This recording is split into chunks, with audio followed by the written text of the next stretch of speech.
Hey folks, this is Rob Wells here with you from the law office of Robert M. Wells. Our office helps out landlords and property managers deal with their landlord-tenant situations and problems.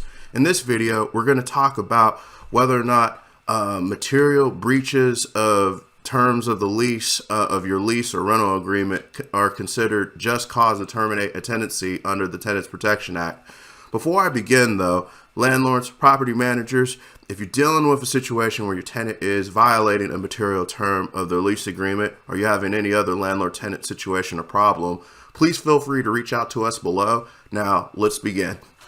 Now, question is, does violating a material term of a lease agreement or a rental agreement qualify as just cause for terminating a tenancy under California's Tenant Protection Act of 2019?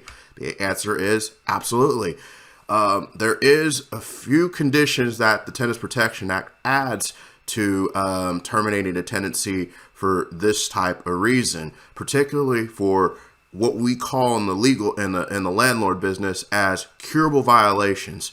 So obviously, there landlords that have written rental or lease agreements are entitled to put terms and conditions in their agreement that protect their interest or protect, the commonwealth of their community, such as, tenants won't be a nuisance. Tenants will, pay for their utilities, that type of deal. And if the tenant doesn't do that, then yes, you can issue a 3-day notice to perform, telling your tenant, hey, you're violating this part of the tenancy here. Now, what the Tenant Protection Act does is you have to actually give a 3-day notice to perform, warning your tenant, like, listen, if you don't fix these items, I can terminate your tenancy for just cause. I can give you what's called a 3-day notice to quit, where the tenant will have no opportunity to cure that notice. My style at our office here is to write a 3-day notice to perform, specifically stating it's under the Tenant Protection Act, warning the tenant, listen, you're in violation of this provision of your lease agreement. We'll just say they didn't take out, pay for their trash bill, for example, and I'm going to give you 3 days to actually, fix that issue, like pay your trash bill or do whatever the lease says it's going to do. And if you don't cure that, then I'm going to give you a 3-day notice to quit, where you're just going to have to vacate the property and we're going to start an unlawful detainer proceeding or an eviction proceeding at that point.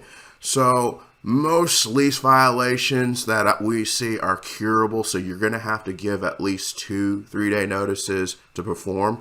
One that gives a tenant opportunity to cure the issue. And then if they don't, you have to give them a 3-day notice to quit. The law isn't really clear, like exactly how you do this, but my style is use particularity. We cite the lease. We tell the tenant, hey, this is how you can fix the problem. I need you to fix it within 3 business days, which are just basically any day that's not a judicial holiday or a weekend. I need you to fix that, because if not, we're going to terminate your tenancy with a 3-day notice to quit. So that's how you can address material terms of the lease under the Tenant Protection Act. If you're dealing with a type of situation like this, because it kind of does get a little bit complicated and they're very factual, specific, can't speak today, please feel free to reach out to someone like us below. We can talk about your situation. Until the next time, we'll talk to you then. Take care.